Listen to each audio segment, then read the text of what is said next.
Hello friends, आइए देखते हैं हिंदी व्याकरण में भेद। समास के कितने भेद हैं?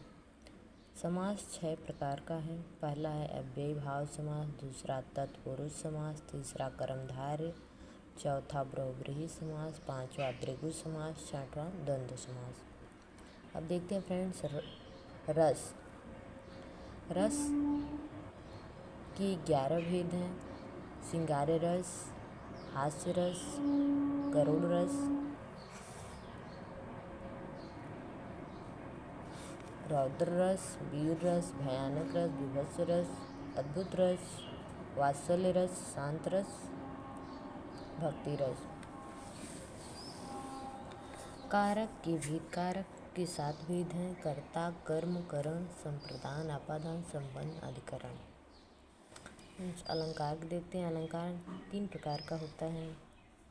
शब्दालंकार, अर्थालंकार, उभय अलंकार। आगे देखते हैं फ्रेंड्स काल के कितने भेद हैं? काल के 3 भेद हैं। वर्तमान काल, भूतकाल, भविष्य काल।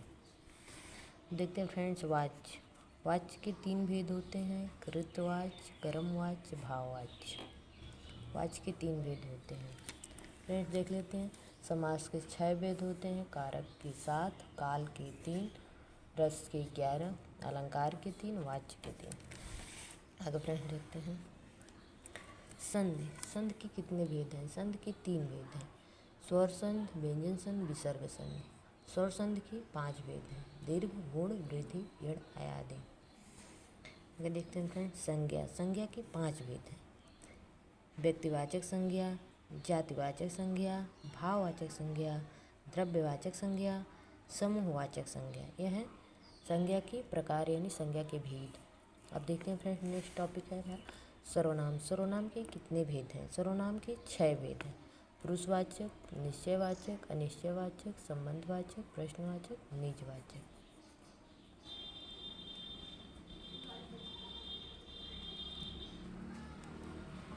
लग देखते हैं फ्रेंड्स क्रिया के कितने भेद होते हैं? क्रिया के 2 भेद होते हैं। अकर्मक क्रिया, सकर्मक क्रिया। सकर्मक क्रिया, अकर्मक क्रिया। आगे देखते हैं फ्रेंड्स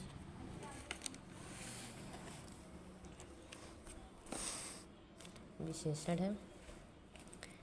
विशेषण के कितने भेद होते हैं? विशेषण के 4 भेद होते हैं। गुणवाचक, परिणामवाचक, संख्यावाचक और संकेतवाचक। ये हैं हमारे विशेषण के प्रकार। पदबंध फ्रेंड्स देखिए पदबंध कितने प्रकार का होता है? पदबंध 5 प्रकार का होता है। पहला है संज्ञा, दूसरा सर्वनाम, तीसरा क्रिया, चौथा विशेषण, पांचवा क्रिया विशेषण। बाद है वाक्य के कितने भेद होते हैं? वाक्य से फ्रेंड रचना के आधार पर वाक्य के 3 भेद होते हैं। सरल वाक्य, मिश्र वाक्य, संयुक्त वाक्य। नेक्स्ट फ्रेंड देखते हैं अलंकार देख लेते हैं फ्रेंड्स। हिंदी में लिंग 2 प्रकार के होते हैं, पुल्लिंग और स्त्रीलिंग। अलंकार देखते हैं। अलंकार का अर्थ है आभूषण या गहना। अलंकार का शाब्दिक अर्थ है आभूषण, गहना। अलंकार किसे कहते हैं? अलंकार की परिभाषा है काव्य की शोभा बढ़ाने वाले तत्व को अलंकार कहते हैं। अलंकार के भेद देखिए। अर्थालंकार, शब्दालंकार, अर्थालंकार। शब्दालंकार में देखिए फ्रेंड्स अनुप्रास, यमक, श्लेष अलंकार।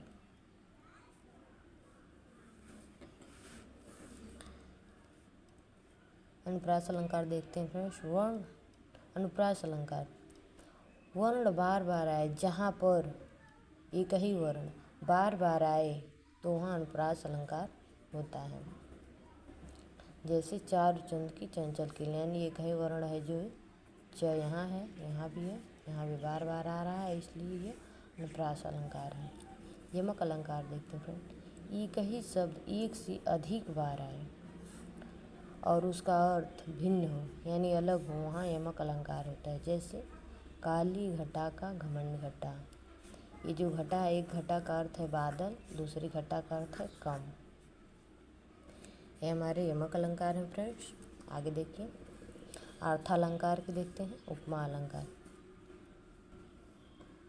जब पंक्ति में आए शब्द सा, सी, सरिस आए तो उपमा अलंकार होगा।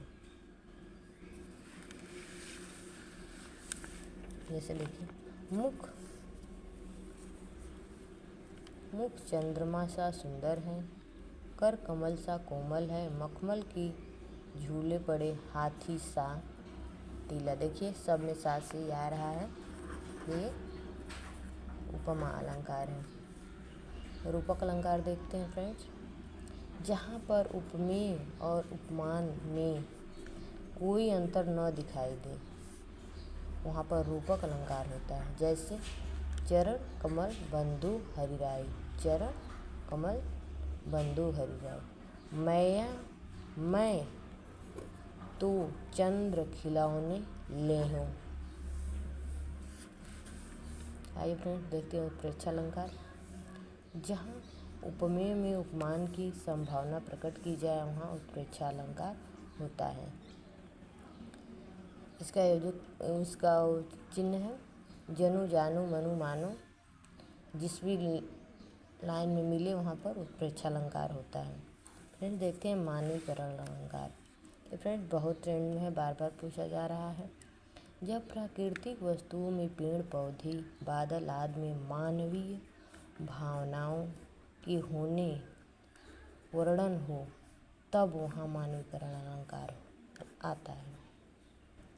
जैसे फ्रेंड जब प्राकृतिक वस्तु पेड़ या पौधे बादल आदि में मानवीय भावनाओं का होने का वर्णन हो उस पंक्ति में उस लाइन में मानवीकरण अलंकार होता है। जैसे देखिए, फूले हंसे कलियां मुस्कुराए, यानी फूल हंसे कलियां मुस्कुरा रहे हैं। यहाँ मानवीकरण है, फूल हंस रहा है, कलियां मुस्कुरा रही हैं पेड़ पौधों में। अब देखिए, सागर की उर पर नाच करती लहरें मधुर गान। नेक्स्ट वीडियो में मिलते हैं फ्रेंड, तब तक के लिए जय हिंद।